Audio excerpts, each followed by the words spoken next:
Hello friends, வணக்கம். இன்றைக்கி நம்ம டாப்பிக்கில் என்ன பார்க்க போகிறோம்னா இந்திய வரலாறில் இருக்க இம்பார்ட்டன்ட் 50 கொஸ்டின்ஸ் பார்க்கலாம். இந்திய வரலாறு சங்ககாலம் எனப்படுவது கிபி 300 முதல் கிமு 300 வரை. சங்க காலத்தை அறிய உதவும் சான்றுகள்: அசோகரது கல்வெட்டுக்கள், உத்திரமேரூர் கல்வெட்டுக்கள், ஆதிச்சநல்லூர் கல்வெட்டுக்கள். முதற் சங்கம் அமைவிடம் தென்மதுரை. இரண்டாம் சங்கம் அமைவிடம் கபாடபுரம். மூன்றாவது சங்கம் அமைவிடம் மதுரை. இரண்டாம் சங்க காலத்தில் எழுதப்பட்டு மூன்றாம் சங்க காலத்திலும் பின்பற்றப்பட்ட இலக்கண நூல் தொல்காப்பியம். எந்த காலம் தமிழ் இலக்கியத்தின் பொற்காலம் என்று அழைக்கப்படுகிறது? சங்க காலம். தமிழகத்தின் மிக சிறப்பு வாய்ந்த இலக்கண நூல் எது? தொல்காப்பியம். சங்க இலக்கியம் எழுதப்பட்ட மொழி தமிழ். சங்கங்கள் செழித்து வளர்த்த அரசு பாண்டிய அரசு. தமிழ் கூறும் நல்லுலகம் என்ற குறிப்பிட்ட நூல் நன்னூல். நன்னூல் இயற்றியவர் பவணந்தி முனிவர். தென்னாட்டின் தென்பகுதியை ஆண்டவர்கள் பாண்டியர்கள். தென்னாட்டின் மேற்கு பகுதியை ஆண்டவர்கள் சேரர்கள். தென்னாட்டின் வடக்கு பகுதியை ஆண்டவர்கள் சோழர்கள். குமரி கண்டத்தில் ஓடிய ஆறு பக்குருளி ஆறு.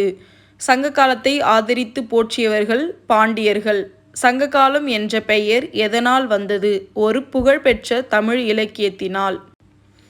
தமிழ் சங்கங்களை நிறுவியவர்கள் பாண்டியர்கள். தமிழகத்தின் உலோக காலம் என்பது இரும்பு காலம். முதுமக்கள் தாழிகள் தோட்டம் என அழைக்கப்பட்ட இடம் ஆதிச்சநல்லூர். பழங்கால ரோமாபுரி நாணயங்கள் தமிழ்நாட்டில் அகழ்வாய்வில் கிடைத்த இடம் அரிக்கமேடு. சங்ககால சோழர்களின் முதலாவது தலைநகர் உறையூர். இந்த விலங்கு மனுநீதி சோழன் மகனின் தேரால் கொல்லப்பட்டது. கன்றுக்குட்டி. பண்டைய சோழர்களின் சின்னம் எது? புலி. சங்க காலத்தில் தலை சிறந்து விளங்கிய சோழ மன்னர் யார்? கரிகாலன். பண்டைய சேர மரபில் யார் புகழ்மிக்க பேரரசாவார்? செங்குட்டுவன். பத்தினி வழிபாடு யாரால் ஏற்படுத்தப்பட்டது? செங்குட்டுவன். சிலப்பதிகாரத்தின் ஆசிரியர் இளங்கோ அடிகள்.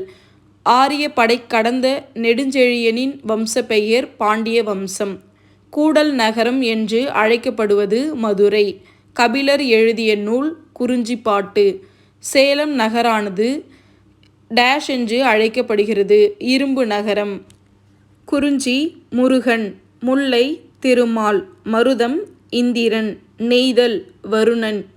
சங்க காலத்தில் போர் அறிவிப்பு அல்லது விலக்குதல் பகைவரின் விலங்குகளை கவர்தல்.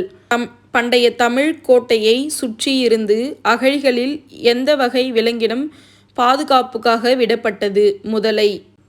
பாணிப்பாளையத்தில் அமைந்தது டேஷ் ஆலை ஆகும். காகித ஆலை. சின்கேலனா டேஷ் நோயை குணப்படுத்துகிறது. மலேரியா நோயை குணப்படுத்துகிறது. அதியமானை தலைநகராக கொண்ட ஊர் தகடூர். டேஷ் நக்கீரால் எழுதப்பட்ட நூல். திருமுருகாற்றுப்படை நக்கீரால் எழுதப்பட்ட நூல்.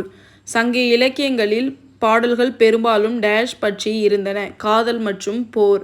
சங்ககால 18 சிறுவகை இலக்கியங்கள் 18 கீழ்கணக்கு நூல்கள்.